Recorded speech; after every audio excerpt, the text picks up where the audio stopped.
Look at that salsa right there. Give it a try. All right, today I'm going to show you guys how to make the best tomatillo salsa you've ever had. Let's go.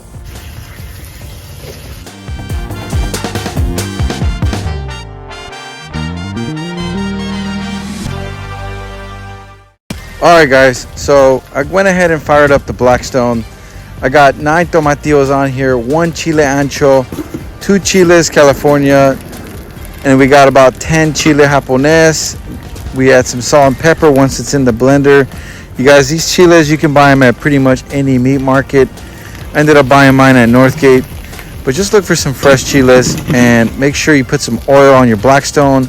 And what you're looking to do is blacken these chiles and do not overcook them, because then your salsa will taste bitter. And the same thing with your tomatillos. When you're cooking them, make sure that you don't undercook them, because if they're still kind of that bright green, it's going to taste bitter in the salsa. So I didn't de-seed the chiles. I just took the stems off before I threw them in the blender. You don't need to take the seeds out. It still tastes super bomb if you leave them in. I know some people will take them out and heat them up. I don't do that every time.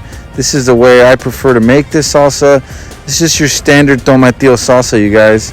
Straight up Mexican salsa. This is the bomb right here. This is the way my mama makes it. I tweak it just a little bit, but yeah, for the most part, this is how it goes.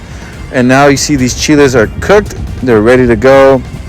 I'm very careful that I do not overcook them. All right, that's such a big thing. You know, any Mexican mom will tell you that's the main thing when making the salsa. Don't make them too overcooked. All right, so at this point, I'm gonna go ahead and throw these chiles in my blender and just kind of let them cool. I'm gonna take the top off. That's it. I'm not gonna de-seed them like I said. So let's go ahead and go back to the Blackstone and flip our tomatillos. As you see, they're getting that nice char on them. This is what we want, you guys. Look at this. This is what gives it the flavor, you know. And I chopped them in half just so they can cook a little faster. It won't make a difference in the flavor.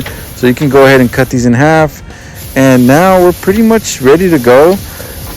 But they're still a little green, so I'm going to leave them a little bit longer and cover them. If you have a cover, I definitely recommend it. It just kind of steams the tomatillos and makes them cook quicker. So at this point, I'm going to go ahead and pull them off the Blackstone and go ahead and put them in my blender. So I'm going to go ahead and add all my tomatillos first and then put the lid on top of this thing.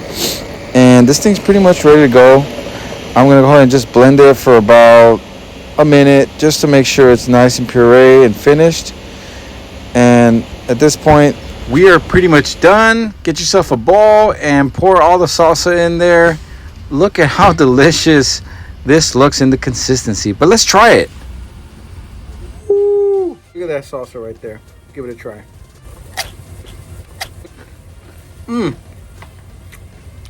Gotta try this, baby. 10 out of 10.